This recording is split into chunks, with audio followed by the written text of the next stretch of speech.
Ndagusuhuje mukunzi wacu ari nako nanaguha ikaze. Iyi ni KN Radio ishakira ukumi ry'amakuru agezweho mu Rwanda ndetse no hanze yarwo. Ni inkuru ibabaje, ni inkuru iteye agahinda yagaragaye mu karere ka Nyaruguru, aho abaturage bababajwe n'uko umugabo yasanzwe aryamye mu kirombe gicukurwamo amabuye yo kubakisha. Uraza kumenya mbese uyu mugabo yaba ari nde, mbese yaba ari mu wuhe murenge, mbese abamwishe bo bamushakagaho iki, ese byaba byabereye hehe, ese byaba byabaye ryari, ese ubuyobozi bw'aka karere ka Nyaruguru bwo bwatangaje iki bitewe n'uko basanze umurambo w'uyu nyakwigendera aryamye ahacukurwa amabuye yo kubakisha.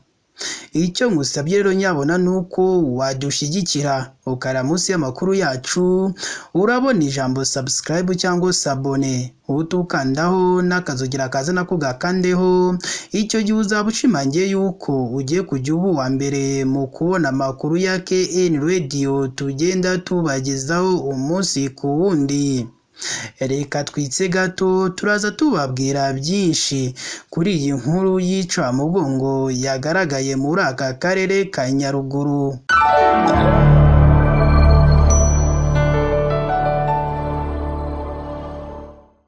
Reka nongere mbaye ikaze rero bakunzi ba KN Radio.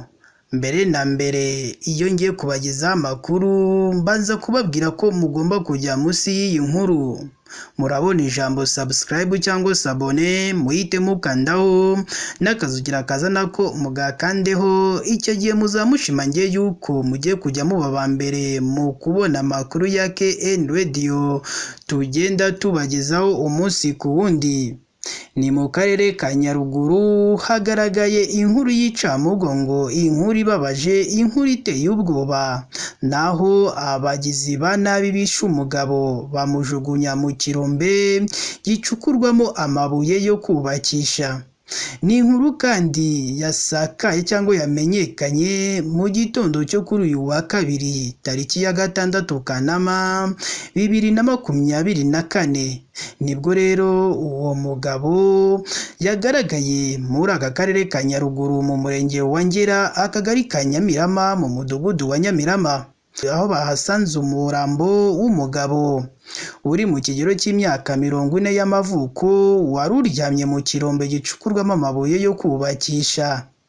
Amakuru kandi avuga ko uyu nyakwigendera yabonwe n'abari bagiye mu mirimo yo gucukura, aho bavuze ko bamubonye ari mu kirombe yapfuye, bagakeka ko yaba yiciwe ahandi hantu bakaza kumujugunya muri icyo kirombe, ngo kuko ngo bashishozaga neza ngo barebe niba ari uwo muri ako gace hakabura n'umwe umumenya.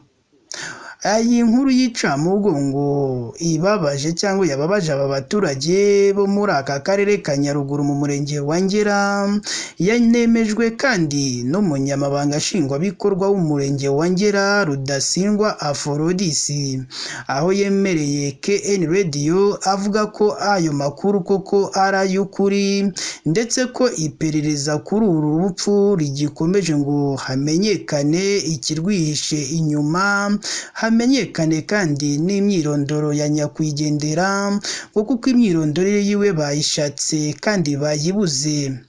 Uyu munyamabanga nshingwabikorwa w'umurenge wa Ngera Rudasingwa Aphrodis ubwo yaganiraga n'uyu munyamakuru wa KN Radio yamushubije mu magambo agira ati: turacyashakisha uko biteye neza, ntabwo turamenya aho yari aturutse kugeza ubwo yaguye muri icyo kirombe gicukurwamo amabuye yo kubakisha. Ni amakuru ye turamenya gusa, ubona ko ari umugabo uri mu kigero cy'imyaka nka 40 y'amavuko, gusa nta myirondoro yiwe turabasha kumenya kugira ngo tumenye aho akomoka.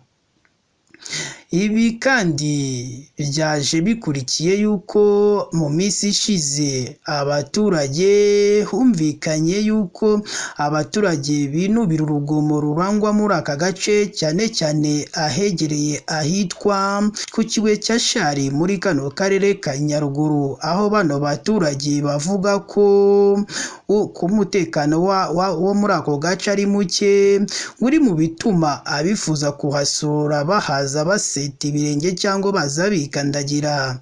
Bagasaba ko hakongerwa imbaraga n'umutekano, nubwo ubuyobozi bwo butemeranya n'aba baturage kuri icyo kibazo cy'umutekano muke, ngo dore ko bavuga ko nta kidasanzwe gihari, ngo ahubwo ari ukubera humvikanye nguriya nkuru y'incamugongo y'uriya mugabo waba wabuze ubuzima, umurambo we bakawujyana ahacukurwa amabuye yo kubakisha, ngaho ubundi muri aka karere ngo umutekano urahari, ngo tekereke icyo kibazo cyonyine cyabayeho.